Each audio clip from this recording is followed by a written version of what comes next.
Hello guys, today I'm gonna show you how you can replace the filter in the Roomba Robot 405 Plus.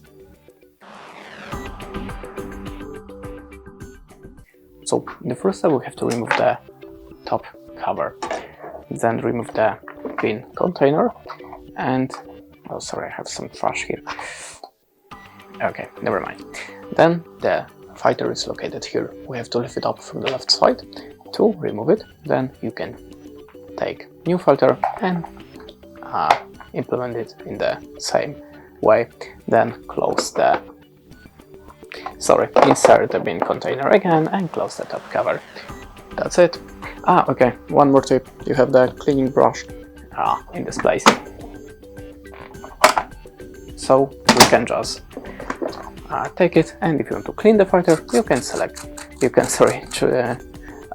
can use the cleaning tool for this operation. That's it. Thanks for watching. Leave us a like or comment, and goodbye.